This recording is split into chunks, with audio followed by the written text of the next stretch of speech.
नमस्कार दोस्तों, मैं आपका दोस्त और होस्ट कपिल बाटड़ और आप देख रहे हैं द बम्बाट। वर्तमान समय में राजस्थान में चुनावी बिसात बीत चुकी है और सभी राजनीतिक पार्टियां अपने अपने दमखम के साथ बाजार में उतर रही हैं। वर्तमान समय में आज अभी थोड़ी देर पहले राष्ट्रीय लोकतांत्रिक पार्टी ने अपनी 5 सीटों का अनाउंस किया है। 5 सीटों के साथ ही कांग्रेस और भाजपा की मुश्किलें बढ़ती नजर आ रही हैं, क्योंकि हनुमान बेनीवाल हैं वो सीधा का सीधा मारवाड़ को साधने का प्रयास कर रहे हैं। मारवाड़ से उन्होंने बहुत सारी 5 सीटें अनाउंस की हैं। 5 ही सीटों के उम्मीदवार जो हैं वो हार और जीत का तो भविष्य गर्भ में है, हार और जीत तो अभी भविष्य के गर्भ में है, लेकिन वर्तमान समय में उन्होंने मारवाड़ को साध कर यह तय कर दिया कि हनुमान बेनीवाल किसी भी प्रकार से कभी भी किसी भी तरीके से दोनों बड़ी राजनीतिक पार्टियों से कम नहीं। तो आइए नजर करते हैं उन 5 सीटों की ओर। तो पहली सीट जो है वो है उमेदाराम बेनीवाल, जो बायतू से उभरते हुए चेहरे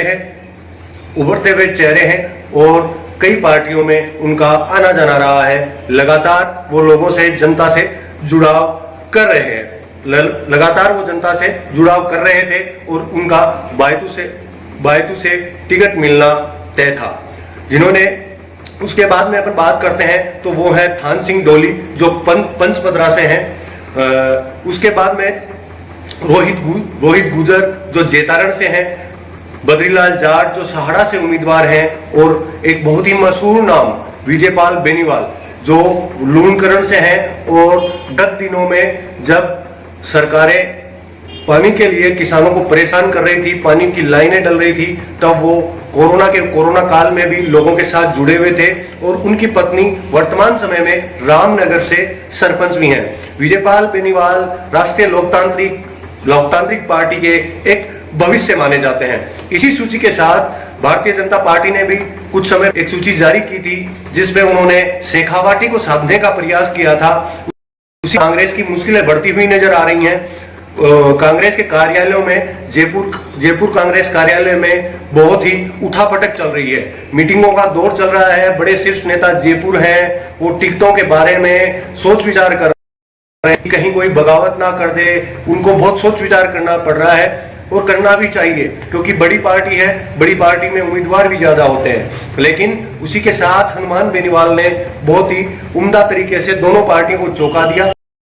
साथ ही उनका रवैया भी बिल्कुल साफ तरीके से नजर आ रहा है हनुमान बेनीवाल का, कि वो कहीं ना कहीं इन दोनों ही पार्टियों के बीच में खड़े होकर एक तीसरे मोर्चे का आगाज कर रहे हैं। उनके बारे में आपके क्या विचार हैं, वो तो आगे आप हमें कमेंट बॉक्स में बता सकते हैं। आप यहां तक वीडियो को देख रहे हैं तो आपने देखा होगा कि हम जो आपके लिए जानकारी लेकर आ रहे हैं वो जल्दी, सटीक और सही जानकारियां लेकर आ रहे हैं। तो आप हमें अपने सुझाव कमेंट बॉक्स में दे सकते हैं। हमारा जीमेल आईडी हमारे यूट्यूब से लिंक्ड है, तो आप वहां जाकर भी हमें अपने सुझाव दे सकते हैं। आपको यदि ये जानकारियां अच्छी लग रही हैं तो आप सब्सक्राइब कीजिए, कमेंट कीजिए, लाइक कीजिए और हमारा सहयोग कीजिए। धन्यवाद। देखते रहिए द बम्बाट।